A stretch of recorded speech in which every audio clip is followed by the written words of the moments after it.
श्रीमद् भगवद गीता अध्याय 7 श्लोक 19 का शेष भाग। श्लोक को एक बार पुनः गा लेते हैं। बहुनाम जन्मनामन्ते ज्ञानवान् मां प्रपद्यते वासुदेवः सर्वमिति सः सा महात्मा सुदुर्लभः वासुदेवः सर्वमिति सा महात्मा सुदुर्लभः। अर्थात बहुत जन्मों के अंतिम जन्म में अर्थात मनुष्य जन्म में सब कुछ परमात्मा ही है। इस प्रकार जो ज्ञानवान मेरे शरण होता है वह महात्मा अत्यंत दुर्लभ है। तो व्याख्या करने जा रहे हैं। प्रातः स्मरणीय प्रातः वंदनीय परम श्रद्धेय भगवत तत्व प्राप्त महापुरुष पूज्य महाराज श्री स्वामी राम सुखदास जी महाराज जी, उनके ग्रंथ साधक संजीवनी से महाराज जी के चरणों में अनंत दंडवत नमन करते हुए महाराज जी के आशीर्वाद से व्याख्या शुरू करते हैं। श्लोक नंबर 19 7वें श्लोक का 541 नंबर पेज पर 2 पैराग्राफ हो गए थे। तीसरे पैराग्राफ से शुरू करना है। दूसरे पैराग्राफ के अंत में था कि जब तक संसार में भगवान की भावना करते रहने पर भी वासुदेव सर्वम का अनुभव नहीं होता, अर्थात जब तक संसार को महत्व देते हैं, जब तक संसार की सत्ता मानते हैं, तब तक संसार में भगवान की भावना करते रहने पर भी वासुदेव सर्वम का अनुभव नहीं होता। अर्थात भगवान की भावना तो करते हैं, कल भी बताया था, पर संसार की महत्ता रखते हैं, संसार को महत्व देते हैं, संसार की सत्ता मानते हैं। तो जब तक संसार की सत्ता मानते हैं, संसार को महत्व देते हैं, चाहे हम भगवान की भावना संसार में करते रहें, तब तक वासुदेव सर्वम का अनुभव नहीं होता। अर्थात सब कुछ परमात्मा ही है, परमात्मा के सिवाय कुछ नहीं है, इसका अनुभव नहीं होता। लेकिन ऐसी बात नहीं है कि संसार को सत्ता महत्ता देने पर भगवान की जब भावना हम करते रहते हैं तो उससे कुछ होता नहीं। शुरुआत के लिए तो ये ठीक है, लेकिन धीरे धीरे संसार की सत्ता महत्ता छोड़नी होगी और केवल भगवान की भावना रहेगी, तब वासुदेव सर्वम का अनुभव हो जाएगा। तो आज जहाँ से करना है वहाँ से शुरू करते हैं। ब्रह्मभूत मनुष्य निर्वाण ब्रह्म को प्राप्त होता है। 5वें अध्याय का 24वां श्लोक। ब्रह्मभूत योगी को उत्तम सुख मिलता है। 6ठे अध्याय का 27वां श्लोक। ब्रह्मभूत भगवान की पराभक्ति को प्राप्त होता है और उस भक्ति से तत्व को जानकर उसमें प्रवेश करता है। 18वें अध्याय का 54वां 55वां श्लोक।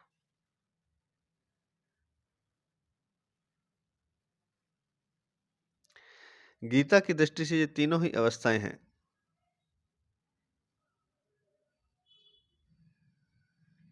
अवस्थाओं में परिवर्तन होता है, परंतु वासुदेव सर्वम यह अवस्था नहीं है, प्रत्युत वास्तविक तत्व है, इसमें कभी परिवर्तन नहीं होता।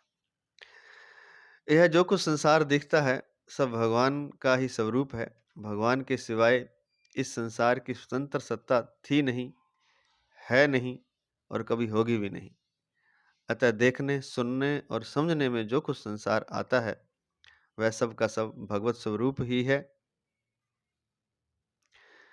भगवान की आज्ञा है, मनसा वचसा दृष्टया गृह्यते अन्यैरपीन्द्रियैः अहमेव न मत्तो अन्यदिति बुद्ध्यध्वमंजसा। श्रीमद् भागवत महापुराण 11-13-24 में दिया है। अर्थात मन से, वाणी से, दृष्टि से तथा अन्य इंद्रियों से जो भी कुछ ग्रहण किया जाता है वह सब मैं ही हूं, मुझसे भिन्न और कुछ है ही नहीं। यह सिद्धांत आप लोग विचार पूर्वक समझ लीजिए। अहमेव न मत्तो अन्य दिति, मेरे अलावा कुछ नहीं है। बुद्ध्यध्वा मंजसा, यह सिद्धांत विचारपूर्वक समझ लीजिए। इस आज्ञा के अनुसार ही उस ज्ञानी अर्थात प्रेमी का जीवन हो जाता है। वह सब जगह भगवान को ही देखता है। यो माम पश्यन्ति सर्वत्र सर्व च मयि पश्यति, गीता छठे अध्याय का 30वां श्लोक। वह सब कुछ करता हुआ भी भगवान में ही रहता है। सर्वथा वर्तमानोपि स योगी मयि वर्तते, गीता छठे अध्याय का 31वां श्लोक।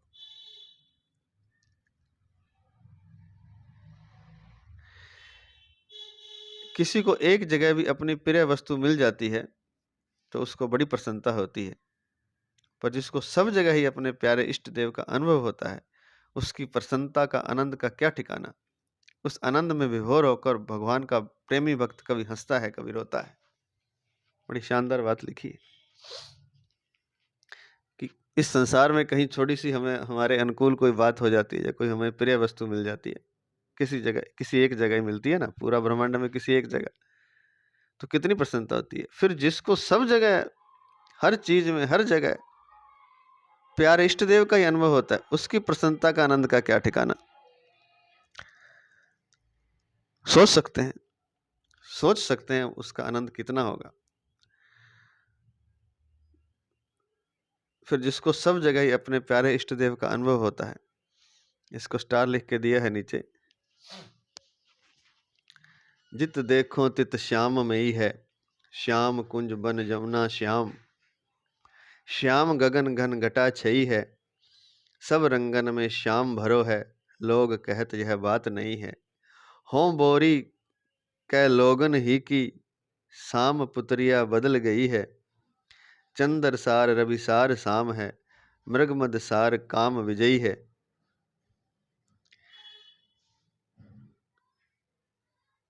नीलकंठ को कंठ श्याम है, मनु श्यामता बेल बई है, श्रुति को अक्षर श्याम देखियत, दीप शिखा पर श्याम तेई है। नर देवन की कौन कथा है, अलख ब्रह्म छवि श्याम मई है। जित देखो तित श्याम मई है।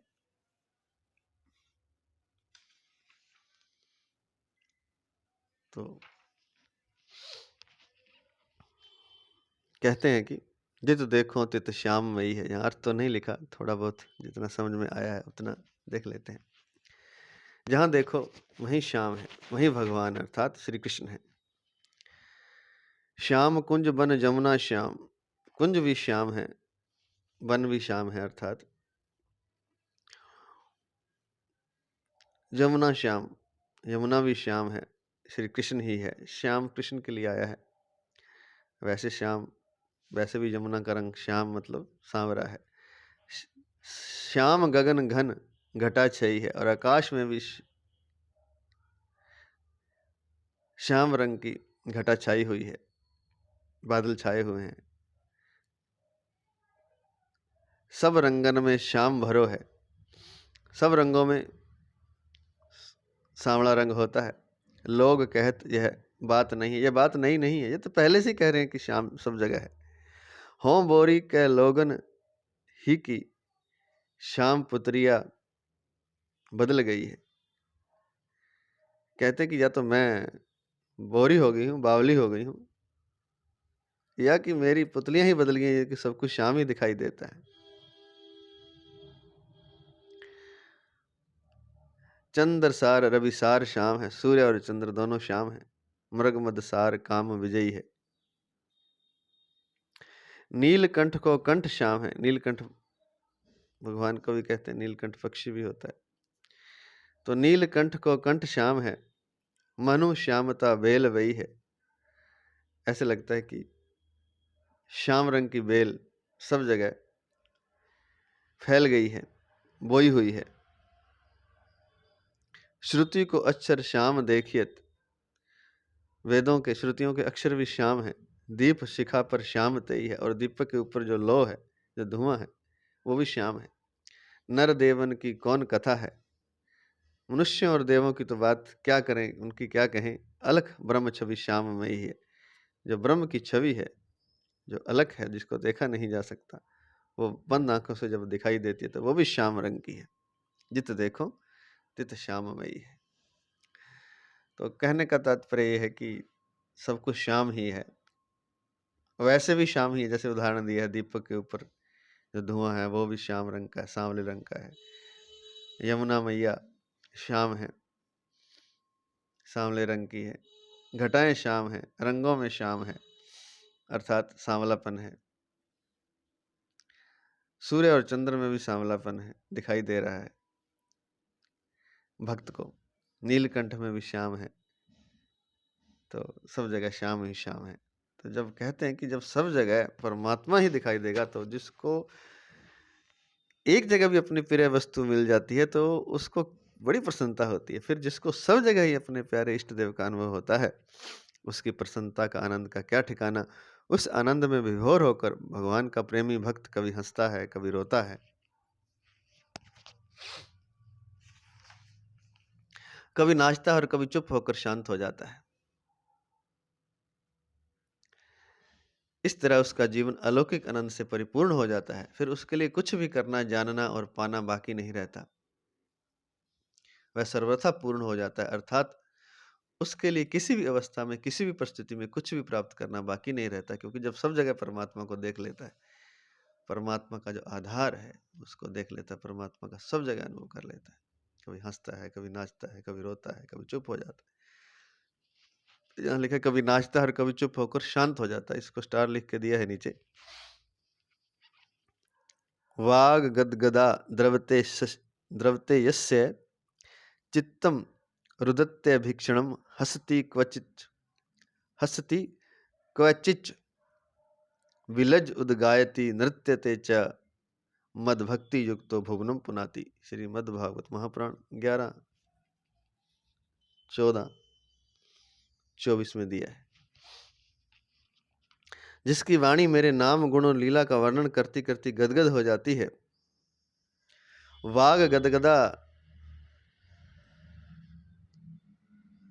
जिसका चित्त मेरे रूप गुण प्रभाव और लीलाओं को याद करते करते द्रवित हो जाता है।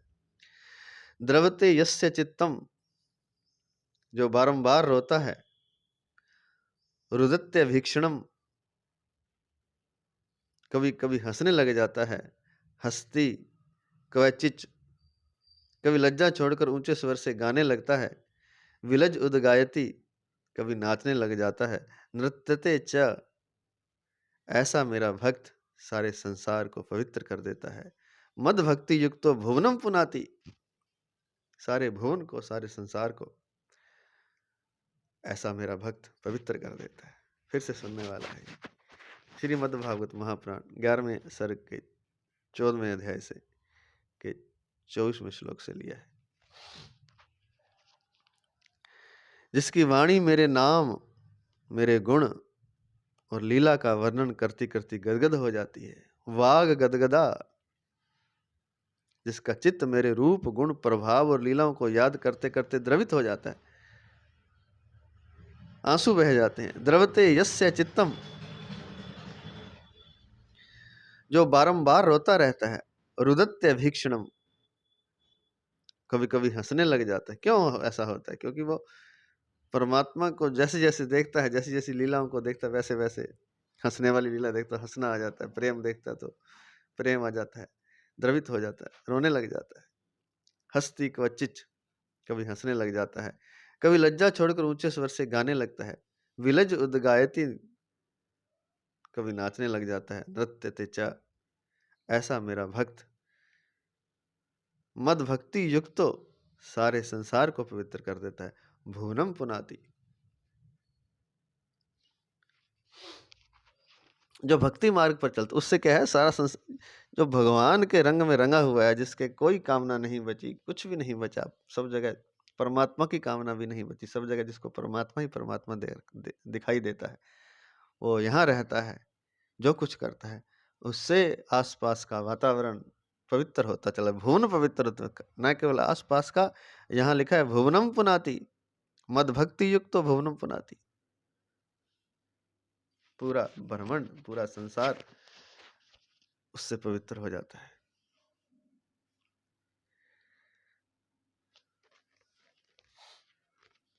जो भक्ति मार्ग पर चलता है वह यह सत्य है और यह असत्य है इस विवेक को लेकर नहीं चलता। उसमें विवेक ज्ञान की प्रधानता नहीं रहती, उसमें केवल भगवत भाव की ही प्रधानता रहती है। केवल भगवत भाव की प्रधानता रहने के कारण उसके लिए यह सब संसार चिन्मय हो जाता है। उसकी दृष्टि में जड़ता रहती ही नहीं।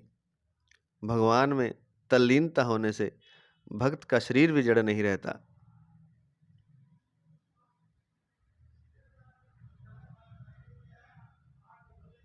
प्रत्युत चिन्मय हो जाता है, जैसे मीराबाई का शरीर चिन्मय होने से भगवान के विग्रह में लीन हो गया था।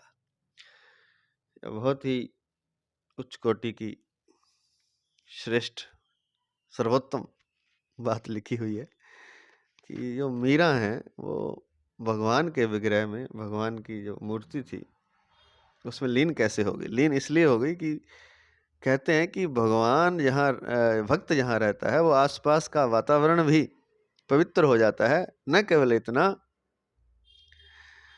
बल्कि उसके लिए सारा संसार चिन्मय हो जाता है, चेतन हो जाता है। जैसे पत्थर जड़ है, जड़ कुछ नहीं दिखता उसको, सब चिन्मय हो जाता है। उसकी दृष्टि में जड़ता रहती ही नहीं, चिन्मयता ही चिन्मयता हो जाती है। इतना ही नहीं, भगवान में तल्लीनता होने से भक्त का शरीर भी जड़ नहीं रहता, वह भी चिन्मय हो जाता है। जब चिन्मय हो जाता है अर्थात प्रकाश रूप हो जाता है, मान लीजिए, मान समझने के लिए ऐसा होता भी होगा शायद। तो प्रकाश रूप जब जड़ता खत्म हो जाती है, प्रकाश रूपता चैतन्यता आ जाती है, तो वो चैतन्यता कहीं भी प्रवेश कर सकती है फिर। तो जैसे मीराबाई का शरीर चिन्मय होने से भगवान के विग्रह में लीन हो गया, प्रकाश कहीं भी जाकर के लीन हो सकता है। बहुत अच्छी बात है, बहुत श्रेष्ठ बात है। ये जो भक्त लोग इसको समझ सकते हैं, और जो समझ जाएगा वो, ये समझना भी बड़ी बात है, चलना और भी बड़ी बात है। समझ लेना, मान लेना बहुत बड़ी बात है। और थोड़ा कल्पना से, विवेक से महसूस कर लेना, ये और भी, उससे भी बड़ी बात है। और इसके लिए चल पड़ना, तब तो कहना ही क्या। जगत हमें दिखाई दे रहा है, ऐसा है नहीं वस्तुतः। हमें तो जड़ जगत दिखाई दे रहा है, और जड़ता में दुख होता है, क्योंकि जड़ता ही अहंकार है। जैसे ही चिन्मय जगत दिखाई देना शुरू होगा तो भगवान दिखाई देने लगेंगे। जैसे पत्थरों ने रूप धारण कर लिया हो, जैसे वृक्ष चिन्मय होकर मानवीकृत हो गए हों, जैसे बादल चिन्मय होकर प्रभु रूप में आ गए हों, एक एक वस्तु, जैसे पहाड़ रूप धर कर आ गए हों, जैसे नदियां देवी बनकर आ गई हों।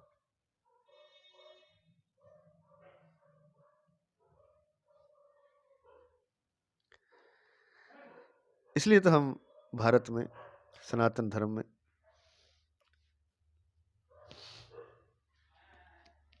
नदियों को भी माँ कहते हैं। जड़ता उनकी हमें दिखाई देती है, वस्तुतः जिन्होंने देखा है उन्हें पता है कि वे जड़ नहीं है, वे चिन्मय हैं, वे देवी रूपा हैं। गंगा, यमुना, सरस्वती, नर्मदा,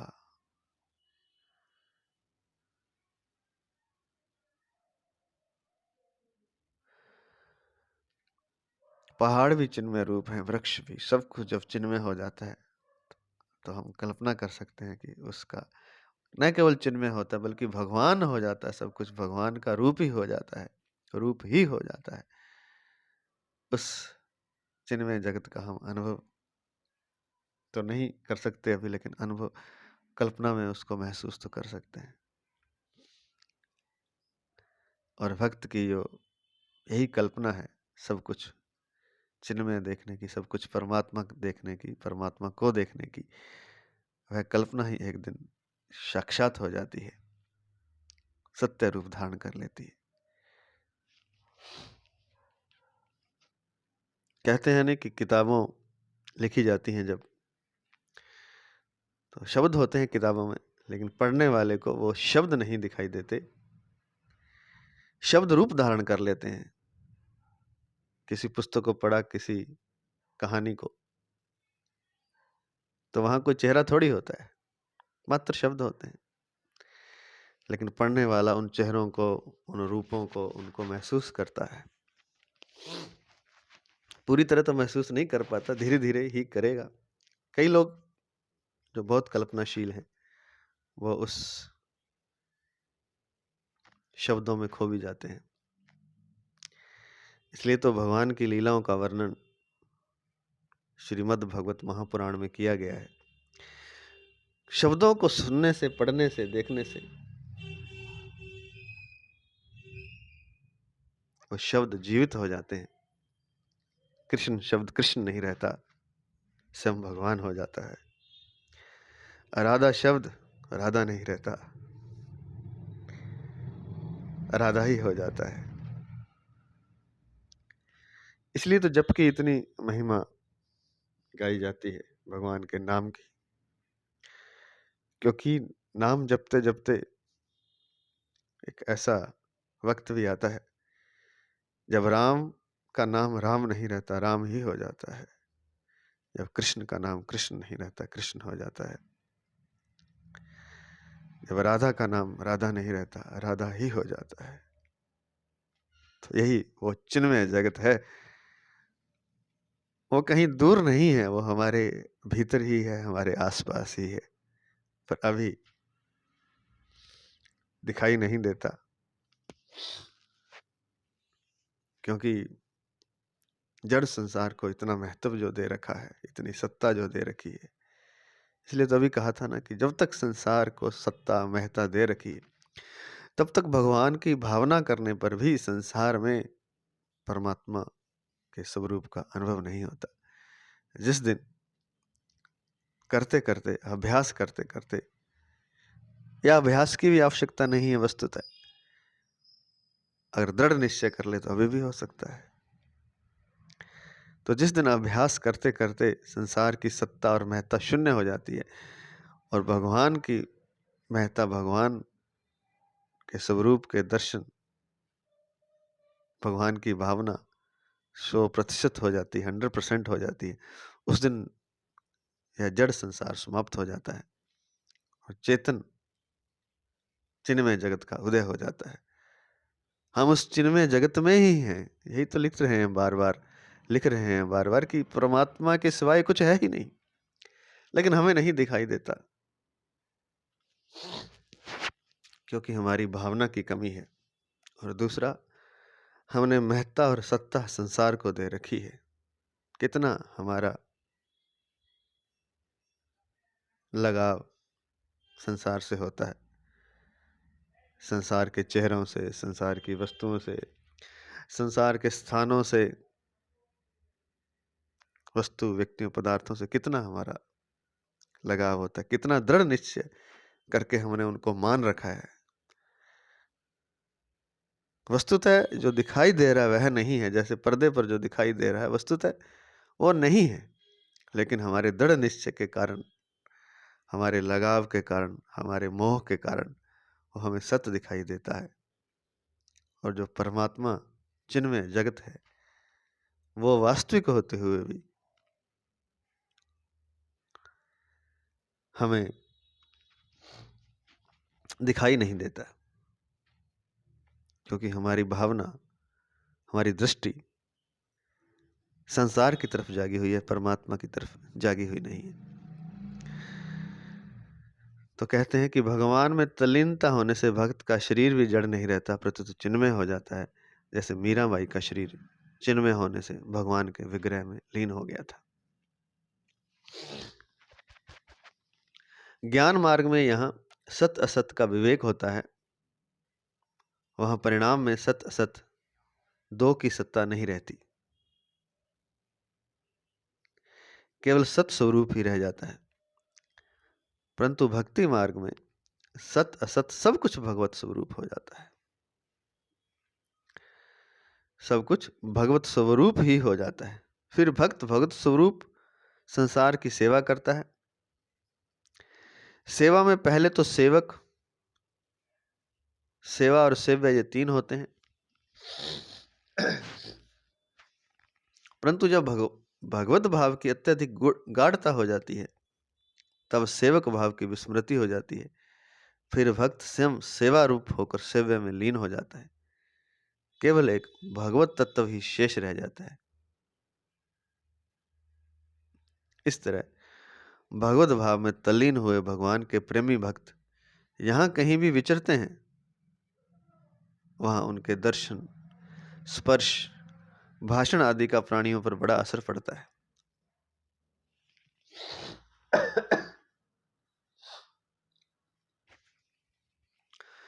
जब तक मनुष्यों की पदार्थों में भोग बुद्धि रहती है, तब तक उनको उन पदार्थों का वास्तविक स्वरूप समझ में नहीं आता। परंतु जब भोग बुद्धि सर्वथा हट जाती है, तब केवल भगवत स्वरूप ही देखने में आ जाता है। ये बहुत बहुत बहुत बड़ी बात है जो लिखी है। शब्दों से समझने वाले तो खैर समझ ही जाएंगे। जो भक्ति कर रहा है, जो नाम जप कर रहा है, जो कीर्तन करता है, जो ध्यान लगाता है, वही थोड़ा इसको समझ सकता है कि ये क्या बात है। ये बात ये है कि पदार्थों का वास्तविक स्वरूप समझ में नहीं आता जब तक भोग बुद्धि रहती है। जो भी पदार्थ हमें दिखाई दे रहा है, वो किसी एक तत्व से बना हुआ है। उसके मूल में एक तत्व है और वो तत्व परमात्मा है। न केवल मूल में उसके तत्व, बल्कि जो कुछ दिखाई दे रहा है वो भी परमात्मा ही है। वो अभी दिखाई नहीं दे रहा, दोनों चीजें ही। जैसे पीछे कहा था कि बनने वाला भी भगवान है और जिससे बना गया है वो, जिससे बनाया गया है, जिसने बनाया वो भी भगवान है। कार्य और कारण दोनों भगवान है। जैसे मिट्टी कारण है और उससे घड़ा बनाया गया वो कार्य है।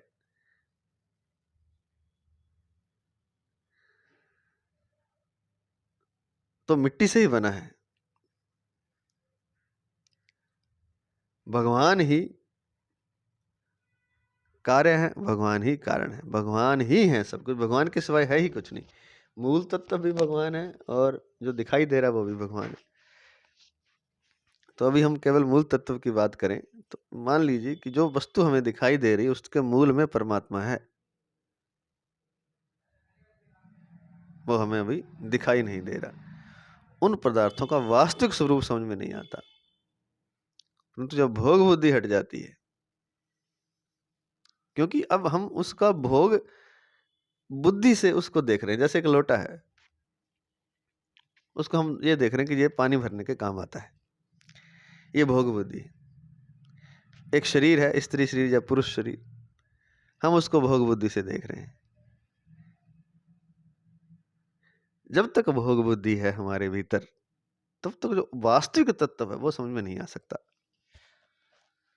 क्योंकि हमारी दृष्टि उसकी उपयोगिता पर जाती है। जब संसार से हमें कुछ लेना नहीं, कुछ हमें चाहिए नहीं, परमात्मा तक भी नहीं चाहिए, तब भोग बुद्धि हट जाती है। तब फिर केवल भगवत स्वरूप ही देखने में आ जाता है। जो कुछ हम हैं, जो कुछ हमारे पास है, वह सब कुछ चिन्मय है, वह सब कुछ परमात्मा है। लेकिन जब तक भोग बुद्धि है, तब तक परमात्मा दिखाई नहीं देता। या तो भक्त को, प्रेमी भक्त को दिखाई देता है, क्योंकि वो हर जगह भावना करता है कि ये परमात्मा है, ये परमात्मा है। ऐसा करते करते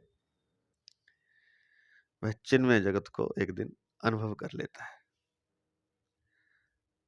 और खुद भी चिन्मय हो जाता है। और फिर जैसे यहाँ लिखा है कि सेवा में पहले तो सेवक, सेवा और सेव्य तीन होते हैं, परंतु सेवक भाव की विस्मृति हो जाती, अर्थात अपने विस्मृति हो जाती। फिर भक्त स्वयं सेवा रूप होकर के सेव्य में ही लीन हो जाता है। जैसे मीराबाई भगवान के विग्रह में लीन हो गई, तो पहले तो मीराबाई का अपना वजूद जो है, जिसको अहम हम कहते हैं, वो समाप्त हो जाता है। मैंपन है, जो जड़ता है, वो समाप्त हो जाती है। जड़ता ही मैंपन है, सब चीजें जुड़ी हुई है एक दूसरे से। जिसको हम मैं कहते हैं वो जड़ता है, वो चिन्मयता नहीं है।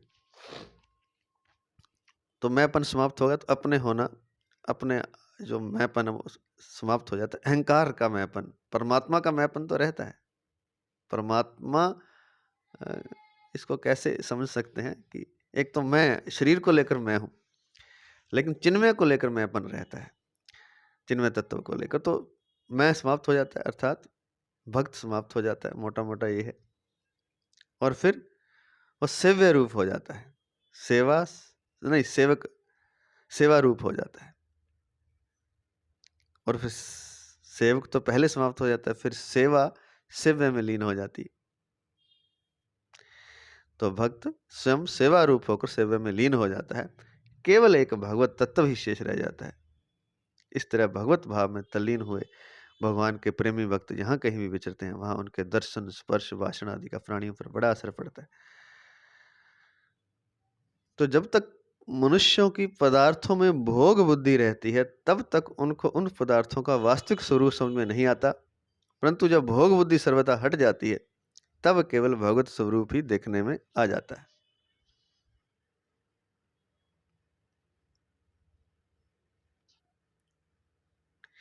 जैसे सोने का लोटा हो, पात्र हो, तो अगर जो नहीं जानता कि ये सोना है, तो उसको वो जल भरने का एक पात्र दिखाई देता, ताकि उससे प्यास बुझाई जा सकती है। लेकिन जिसको पता लग जाए कि ये सोना है और इसकी कीमत बहुत ज़्यादा है, ये 1 तोला 1.5 लाख का है, तो एक लोटे की कीमत मान लो लाखों में होगी, 15-20 लाख, 50 लाख, जितना उसका भार है। तो जिसको भोग बुद्धि दिखाई दे रही है, जो सोने को नहीं जानता, वो तो लोटा देख रहा है उसको, जल भरने वाला। एक उदाहरण के लिए, हालांकि ये पूरा उदाहरण फिट नहीं बैठता परमात्मा पर, लेकिन थोड़ा समझने के लिए। और जिसको उस तत्व का पता है कि ये स्वर्ण तत्व से बना हुआ है, वो उसकी कीमत केवल लोटा जल भरने के लिए काम का नहीं है। उसे पता है कि ये लाखों इसकी कीमत है और उससे बहुत कुछ खरीदा जा सकता है, बहुत कुछ बनाया जा सकता है। एक उदाहरण के लिए, परमात्मा को तो नहीं खरीदा जा सकता, लेकिन वो तत्व उसके अंदर विराजमान है सोने के लोटे में, लेकिन उसे केवल उपयोगिता दिखाई दे रही है, अर्थात भोग बुद्धि दिखाई दे रही है। तो जो भी चीजें हमें दिखाई दे रही हैं, वे चिन्मय है, चेतन है। चेतन परमात्मा ही है सब जगह, वही स्वयं ही सब रूपों में बनकर आता है। तो जैसे किसी कहानी को पढ़ते हुए शब्द जीवित हो जाते हैं, शब्द रूप धारण कर लेते हैं, ऐसे ही ये पदार्थ भी एक दिन रूप धारण कर लेते हैं। ये चिन्मय हैं सारे के सारे। यही तो अलौकिक जगत है, यही तो भगवान के धाम में प्रवेश करना है। वो धाम कहीं दूर नहीं है, वो यहीं कहीं आसपास ही है। आसपास ही नहीं है, हमारे भीतर ही है, हमारे बाहर भी, सब जगह वही है। जैसे स्वप्न जहाँ हम सोते हैं वहीं प्रकट हो जाता है, तो धाम भी वहीं प्रकट हो सकता है जहाँ आप हैं। आगे चलते हैं। मार्मिक बात, वासुदेवः सर्वम।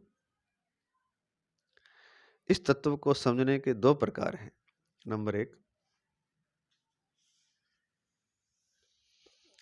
संसार का अभाव करके परमात्मा को रखना,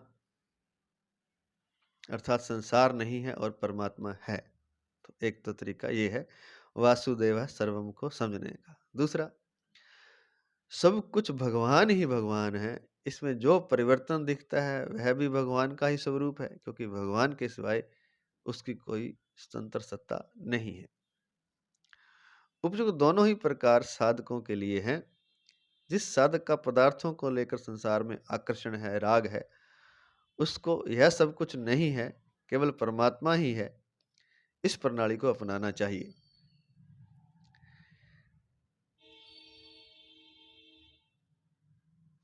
जिस साधक का पदार्थों को लेकर संसार में किंचन मात्र भी आकर्षण नहीं है और जो केवल भगवान के स्मरण, चिंतन, जप, कीर्तन आदि में लगा रहता है, उसको संसार रूप से सब कुछ भगवान ही है, इस प्रणाली को अपनाना चाहिए।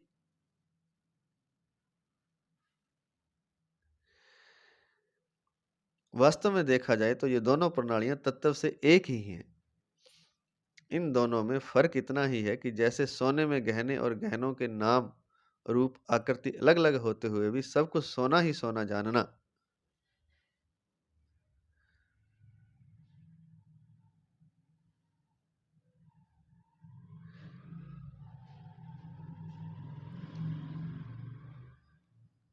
जहां पर संसार का अभाव करके परमात्मा को तत्व से जानना है, वहां विवेक की प्रधानता है, और जहां संसार को भगवत स्वरूप मानना है, वहां भाव की प्रधानता है। तो एक तो जानना है, एक मानना है। जैसे कि पीछे बताया कि जिसका पदार्थों में आकर्षण है, तो उसको यह सब कुछ नहीं है, केवल परमात्मा ही, अर्थात पदार्थ नहीं है, पदार्थ की जगह केवल परमात्मा, इस प्रणाली को अपनाना चाहिए। तो यह विवेक की प्रधानता हो गई, या संसार का अभाव करके परमात्मा को तत्व से जानना है। और फिर दूसरा, भाव की प्रधानता, तो उसको संसार रूप से सब कुछ भगवान ही है, स्मरण, चिंतन, जप, कीर्तन आदि में लगा रहता है, उसको संसार रूप से जो कुछ दिख रहा है वह सब भगवान ही है, सब कुछ भगवान है। तो वहां भाव की प्रधानता है। जहाँ संसार को भगवत स्वरूप मानना है, वहां भाव की प्रधानता है, और यह भक्त में होती है। निर्गुण के उपासकों में विवेक की प्रधानता होती है, और सगुण के उपासकों में भाव की प्रधानता होती है। संसार का अभाव करके परमात्म तत्व को जानना भी तत्व से जानना है, और संसार को भगवत स्वरूप मानना भी तत्व से जानना है। कारण कि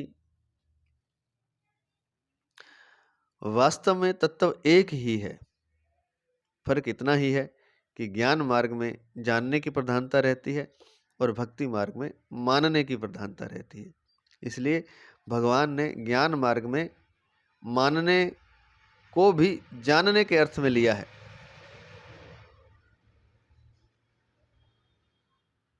इति मत्वा न सज्जते, गीता 3 अध्याय का 28वां श्लोक। और भक्ति मार्ग में जानने को भी मानने के अर्थ में लिया है। 5वें अध्याय का 29वां, 9वें अध्याय का 13वां, 10वें अध्याय का 30वां, 7वां, 24वां, 27वां और 41वां श्लोक। इसमें एक खास बात समझने की है कि परमात्मा को जानना और मानना दोनों ही ज्ञान है, तथा संसार को सत्ता देकर संसार को जानना और मानना दोनों ही अज्ञान है। संसार को तत्व से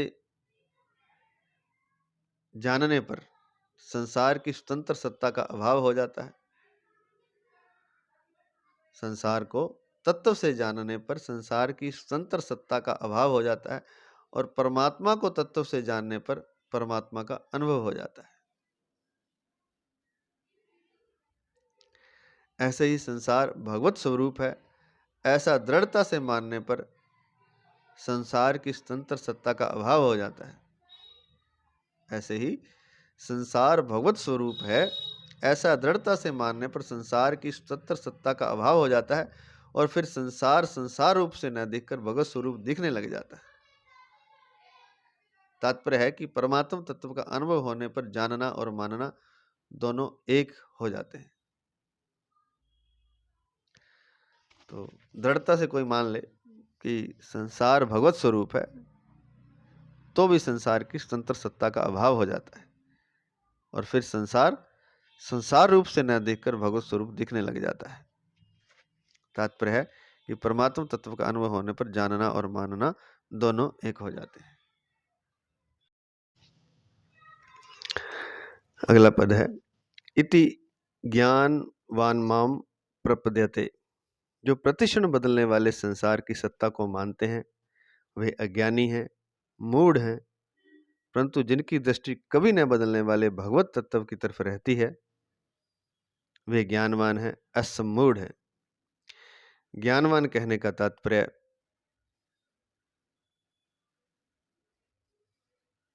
कि वह तत्व से समझता है कि सब जगह, सब में और सब के रूप में वस्तुतः एक भगवान ही है। ऐसे ज्ञानवान को ही आगे 15वें अध्याय के 19वें श्लोक में सर्ववित्त कहा गया है।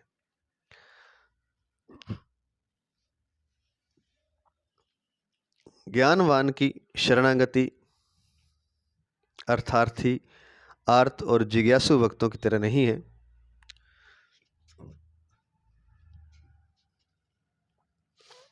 भगवान ने ज्ञानी को अपनी आत्मा बताया है।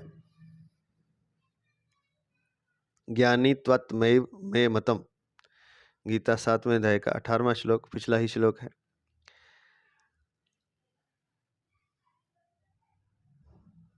तो ज्ञानी को अपनी आत्मा बताया है। जब ज्ञानी भगवान की आत्मा हुआ तो ज्ञानी की आत्मा भगवान हुए।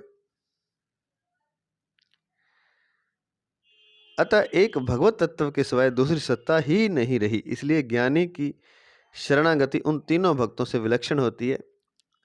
उसके अनुभव में एक भगवत तत्व के सिवाय कोई दूसरी सत्ता होती ही नहीं। यही उसकी शरणागति है। भगवान की दृष्टि में अपने सिवाय कोई अन्य तत्व है ही नहीं। मयि सर्वमिदं प्रोतम सूत्रे मणिगणा इव, गीता 7वें अध्याय का 7वां श्लोक हम कर चुके हैं। जैसे सूत की माला में मणियों की जगह सूत की गांठ लगा दी तो माला में सूत के सिवाय अन्य क्या रहा? केवल सूत ही सूत रहा। हाँ, दिखने में गांठें अलग दिखती हैं और धागा अलग दिखता है, परंतु तत्व से एक ही चीज सूत है। ऐसे ही परमात्मा संसार में व्यापक दिखते हैं, परंतु तत्व से परमात्मा और संसार एक ही है। उनमें व्याप्य व्यापक का भाव नहीं है। जैसे सूत में गांठ और धागा एक ही है, उनमें व्याप्य व्यापक का भाव नहीं है। अतः सब कुछ एक वासुदेव ही है। ऐसा जिसको अनुभव होता है वह भी भगवत स्वरूप ही हुआ। भगवत स्वरूप हो जाना ही उसकी शरणागति है। तो जिसको अनुभव ऐसा होगा कि सब कुछ वासुदेव ही है, तो ये तभी होता है जब वो स्वयं भी भगवत स्वरूप हो जाता है। तो भगवत स्वरूप हो जाना ही उसकी शरणागति है। अगला पद है स महात्मा सुदुर्लभः। बहुत से मनुष्य तो हमें परमात्मा की प्राप्ति करनी है, इस तरफ दृष्टि ही नहीं डालते और ऐसा चाहते ही नहीं। जो इस तरफ दृष्टि डालते हैं वे भी उत्कंठा पूर्वक अनन्य भाव से अपने जीवन को सफल करने में नहीं लगते। जो अपना कल्याण करने में लगते हैं वे भी मूर्खता के कारण परमात्मा प्राप्ति से निराश होकर अपने असली अवसर को खो देते हैं, जिससे वे परम लाभ से वंचित रह जाते हैं। इसी अध्याय के 3 श्लोक में भगवान ने कहा है कि मनुष्यों में हजारों और हजारों में कोई एक मनुष्य वास्तविक सिद्धि के लिए यत्न करता है। यत्न करने वाले उन सिद्धों में भी कोई एक मनुष्य सब कुछ वासुदेव ही है ऐसा तत्व से जानता है। ऐसा तत्व से जानने वाला महात्मा अत्यंत दुर्लभ है। इसका तात्पर्य यह नहीं कि परमात्मा दुर्लभ है, प्रत्युत सच्चे हृदय से परमात्मा प्राप्ति के लिए लगने वाले दुर्लभ हैं। सच्चे हृदय से परमात्मा प्राप्ति के लिए लगने पर मनुष्य मात्र को परमात्मा प्राप्ति हो सकती है, क्योंकि उसकी प्राप्ति के लिए ही मनुष्य शरीर मिला है। तो ये बहुत अच्छी बात लिखी हुई है। तो बताया है कि बहुत से मनुष्य तो परमात्मा की प्राप्ति करनी है, इसका उनको पता नहीं, इस तरह दृष्टि नहीं है उनकी, ना ही ऐसा वो चाहते हैं। फिर दूसरे हैं जो चाहते हैं कि परमात्मा की प्राप्ति करनी है, पर वे भी उत्कंठा पूर्वक लगते नहीं हैं। और फिर तीसरे हैं जो अपना कल्याण करने में लगते हैं, वे भी कुछ दूर चलते हैं और फिर छोड़ देते हैं। मूर्खता के कारण परमात्मा प्राप्ति निराश होकर अपने असली अवसर को खो देते हैं, जिससे परम लाभ से वंचित रह जाते हैं। फिर चौथे हैं जो अनन्य भाव से लगते हैं और अंततः परमात्मा को प्राप्त भी कर लेते हैं। तो वही चीज पीछे बताई थी 3 श्लोक में इसी अध्याय के, कि हजारों मनुष्यों में हजारों हैं, लाखों हैं, करोड़ों हैं, लेकिन परमात्मा की प्राप्ति करनी ऐसा किसी को भाव नहीं। हजारों में से कोई एक मनुष्य वास्तविक सिद्धि के लिए यत्न करता है, तो कुछ लोग उस तरफ चलते हैं। यत्न करने वाले उन सिद्धों में भी कोई एक मनुष्य सब कुछ वासुदेव ऐसा तत्व से जानता है, और फिर कोई जो उत्कंठा से लगता है वो उसको प्राप्त भी कर लेता है। सब कुछ वासुदेव ही ऐसा तत्व से जानता है। ऐसा तत्व से जानने वाला महात्मा अत्यंत दुर्लभ है। इसका तात्पर्य यह नहीं है कि परमात्मा दुर्लभ है। ये इसका कहने का ये ना समझ ले कि हजारों में कोई एक, और फिर उनमें भी कोई एक सिद्ध, और उन सिद्धों में भी एक वासुदेव तत्व को जानता है, और ऐसा कोई मनुष्य अत्यंत दुर्लभ है, महात्मा अत्यंत दुर्लभ है। तो इसका तात्पर्य यह नहीं कि परमात्मा दुर्लभ है।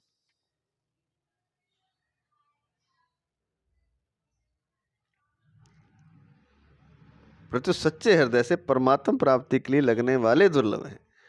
सच्चे हृदय से कोई लगता नहीं है, और ये बात स्पष्ट कर दी महाराज जी ने कि जो सच्चे हृदय से परमात्मा प्राप्ति के लिए लगेगा उसको परमात्मा प्राप्ति हो सकती है।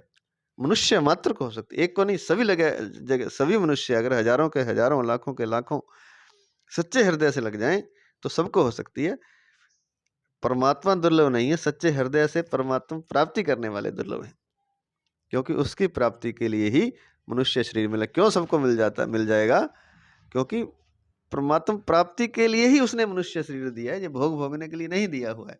ये तो हमने उसका दुरुपयोग कर लिया है, या अज्ञानता है, हमारी मूढ़ता है।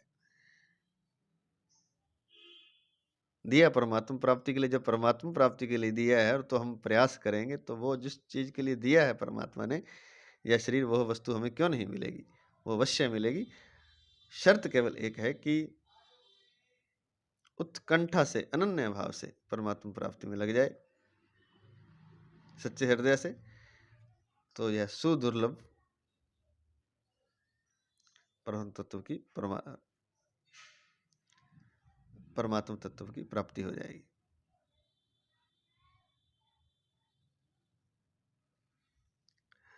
संसार में सबके सब मनुष्य धनी नहीं हो सकते।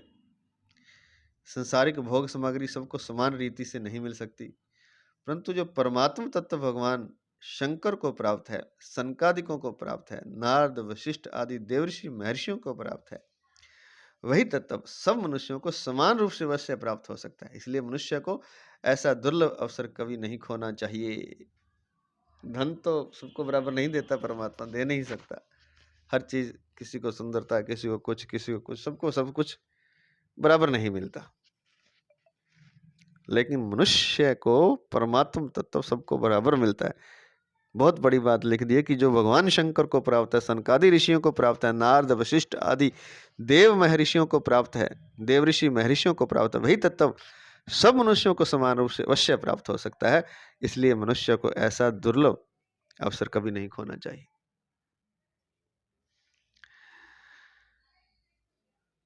भगवान की यह एक अलौकिक विलक्षणता है कि वे भूखे के लिए अन्न रूप से, प्यासे के लिए जल रूप से, और विषयी के लिए शब्द, स्पर्श, रूप, रस और गंध रूप से बनकर आते हैं। वे ही मन, बुद्धि, इंद्रियां बनकर आते हैं। वे ही संकल्प, विकल्प बनकर आते हैं।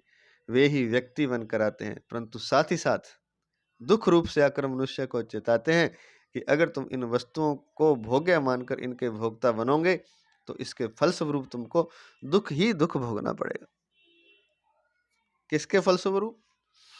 कि अगर तुम वस्तुओं को भोग्य मानकर इनके भोक्ता बनोगे, इनमें परमात्मा नहीं देखकर इनमें देखोगे कि इससे इसका मैं भोग कर लूं, और इसका तुम भोक्ता बन जाओगे, तो तुम्हें दुख भोगना ही भोगना पड़ेगा, दुख ही दुख भोगना पड़ेगा। क्यों? जब आप किसी वस्तु, व्यक्ति, पदार्थ को भोग्य मानकर उसका भोक्ता बन जाते हैं, उसका भोग करते हैं और उसके भोक्ता बन जाते हैं, तब उसका फल दुख है। इसलिए तो दुख ही दुख भोगना पड़ता है। क्यों है उसका फल दुख? क्योंकि वो जो जिस चीज का आपने उपयोग किया अपने सुख के लिए, वो परमात्मा थी। परमात्मा रूप से आपने नहीं देखा, भोग रूप से आपने देखकर भोग कर लिया, इसका फल फिर दुख है। जब सभी में आप परमात्मा को देखेंगे और उसका भोग नहीं करेंगे, भोग की इच्छा नहीं रखेंगे, परमात्मा तत्व को ही सब जगह देखें, परमात्मा को ही, तत्व नहीं, परमात्मा को ही सब जगह देखेंगे, तो चिन्मय जगत आपके लिए उत्पन्न हो जाएगा। और जो भोग में आपको रस मालूम हो रहा है, वो तो मल रूप भी नहीं है उस असली रस का। मल में भी कुछ रस होता होगा, वो भी नहीं है ये जो दिखाई दे रहा है उस असली रस का।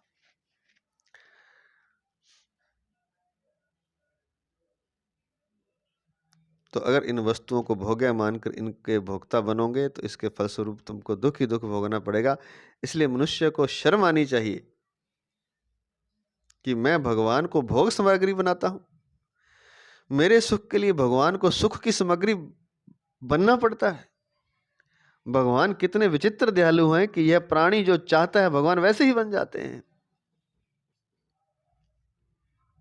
लेकिन शर्म आनी चाहिए। ये बड़ी झिंझोड़ने वाली बात है हम सब के लिए। देखने, सुनने और समझने में जो कुछ आ रहा है और जो मन बुद्धि इंद्रियों का विषय नहीं है वह सब भगवान ही है।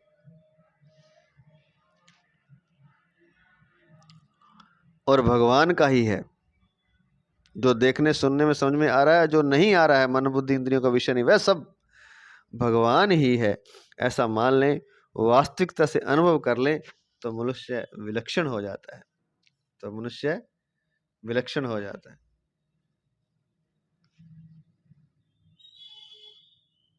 जैसे उस श्लोक में कहा गया है, यदा ते मोह कलीलम बुद्धिर्व्यतितरिष्यति तदा गतांसी निर्वेदम श्रोतव्य श्रुतस्य च। एकमात्र मोह को छोड़ देने से जो सुनने में आने वाले हैं और जो सुनने में नहीं आए हैं उन सब भोगों से तू मुक्त हो जाएगा, पार हो जाएगा।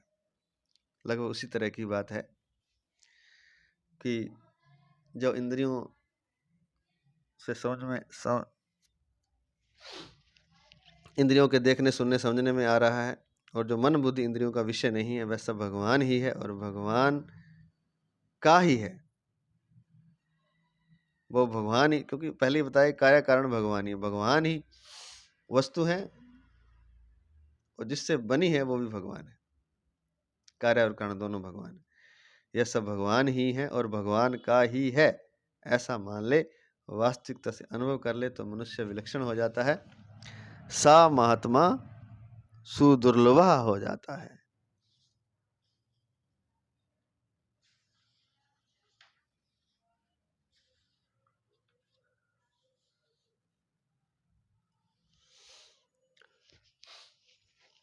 एक वैरागी बाबा जी थे, वे गणेश जी का पूजन किया करते थे।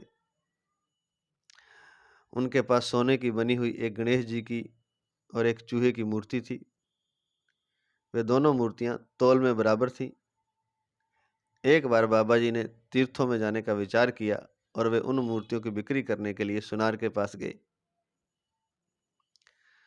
सुनार ने उन दोनों मूर्तियों को तौलकर दोनों के बराबर दाम बता दिए तो बाबा जी सुनार पर बिगड़ गए कि तू क्या कह रहा है।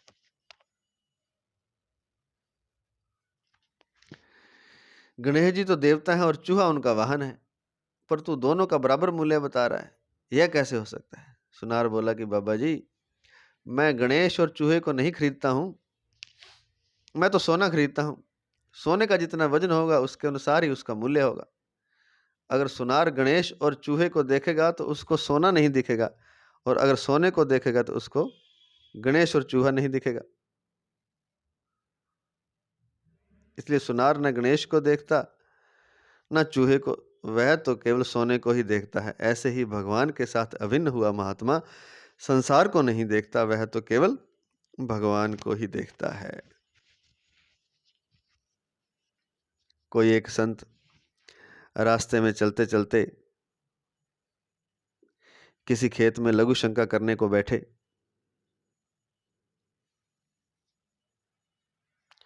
उस खेत के मालिक ने उनको देखा तो मतीरा अर्थात तरबूजा चुराने वाला यही आदमी है, तरबूज चुराने वाला यही आदमी, ऐसा समझकर पीछे से आकर उसके सिर पर लाठी मार दी। फिर देखा कि ये तो कोई बाबा जी हैं, अतः हाथ जोड़कर बोला, महाराज मैंने आपको जाना नहीं और चोर समझकर लाठी मार दी, इसलिए महाराज मुझे माफ करो। संत ने कहा, माफ क्या करना, तूने मेरे को तो मारा नहीं, तूने तो चोर को मारा है। उसने कहा, अब क्या करूं महाराज। संत ने कहा, तेरी जैसी मर्जी हो वैसा कर। उसने संत को बैलगाड़ी में ले जाकर अस्पताल में भर्ती करा दिया। वह मलम पट्टी करने के बाद कोई आदमी दूध लेकर आया और बोला, महाराज दूध पी लो। संत ने कहा, तू बड़ा चालाक होशियार है, तेरे विचित्र विचित्र रूप हैं, तू विचित्र विचित्र लीलाएं करता है। पहले तो तूने लाठी से मारा और अब कहता है दूध पी लो। वह आदमी डर गया और कहने लगा, बाबा जी मैंने नहीं मारा है। संत बोले, बिल्कुल झूठी बात है, मैं पहचानता हूं, तू ही था, तूने ही मारा है। तेरे सिवाय और कौन आए, कहां से आए और कैसे आए? तेरे सिवाय और कौन आए, कहां से आए और कैसे आए? पहले तो मारा लाठी से और अब आया दूध पिलाने। मैं दूध पी लूंगा, पर था तू ही। इस तरह बाबा जी तो अपनी वासुदेव है सर्वम वाली भाषा में बोल रहे थे और वह सोच रहा था कि बाबा जी कहीं फंसा ना दे। तात्पर्य यह है कि संत केवल भगवान को ही देखते हैं कि लाठी मारने वाला, भरम पट्टी करने वाला, दूध पिलाने वाला सब वह ही है। यह है वासुदेव सर्वम। जो कुछ है, दुष्ट है, अच्छा है, बुरा है, ये तो हम ऊपर से देख रहे हैं। ये बहुत उलझी हुई बातें हैं वैसे तो, क्योंकि हम सुख लेना चाहते हैं, हम सुख चाहते हैं, हम अनुकूलता चाहते हैं, इसलिए दुष्ट दुष्ट की तरह हमें दिखाई देता है। जब हमें कुछ चाहिए ही नहीं, हम दुख और सुख में जब बराबर हैं, कोई फांसी लगा दे तो भी हमें कोई फर्क नहीं पड़ता, कोई माला पहना दे तो फर्क नहीं पड़ता। अगर ऐसा भाव है तो फिर दुष्ट कहाँ रहेगा? फिर सब जगह वासुदेवा सर्वम ही है। और फिर दूसरी बात और है कि जो जिस तत्व से बना है दुष्ट, उसके भी मूल में परमात्मा ही है, बल्कि वो जो बना है वो भी परमात्मा ही है। तो यह बड़ी गहराई वाली बातें हैं। इस कहानी से पता चल गया कि लाठी मारने वाला भी वही, मरम पट्टी वाला भी वही, दूध पिलाने वाला भी वही, क्योंकि सब कुछ तो परमात्मा ही है।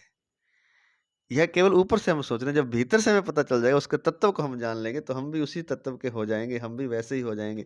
हम में और उसमें भेद नहीं रहेगा, पीछे बता दिया है। जब चिन्मय रूप में सारे जगत को कोई जान लेता है तो वह स्वयं भी चिन्मय हो जाता है। तो स्वयं उस राक्षस और उस जीव में भेद नहीं रहता है, फिर वह भी चिन्मय हो जाता है, क्योंकि सब कुछ चिन्मय से ही बना हुआ है, परमात्मा ही है। चिन्मय मतलब चेतन, मतलब परमात्मा। तो राक्षस भी उसी तत्व से बना हुआ है, तो कुछ बचता ही नहीं है, फिर परमात्मा ही परमात्मा बचता है। फिर उसको कोई पहली बात तो ऐसी कोई घटना होती नहीं फांसी आदि की, मतलब हो भी जाए तो वो सब कुछ परमात्मा ही, उसके लिए कुछ भेद ही नहीं है, क्योंकि वहां ना तो भक्त बचता, ना सेवा बचती, ना सेवक बचता, ना सेवा बचती, केवल सेव्य बचता है, केवल परमात्मा बचता है।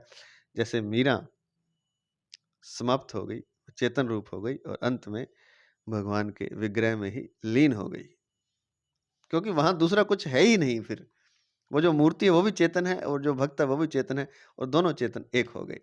ऐसे ही दुष्ट का चेतन भी और उसका चेतन भी एक हो जाएगा।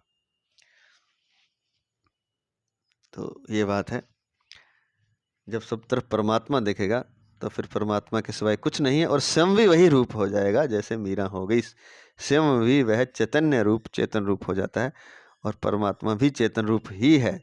हमें जड़ दिखाई देता है संसार, लेकिन संसार भी परमात्मा ही है और यह भी चेतन रूप ही है। तो जब सब कुछ चेतन रूप है तो सेवक और सेव्य, सेवा और सेवक दोनों समाप्त हो जाते हैं, केवल मात्र एक ही बचता है।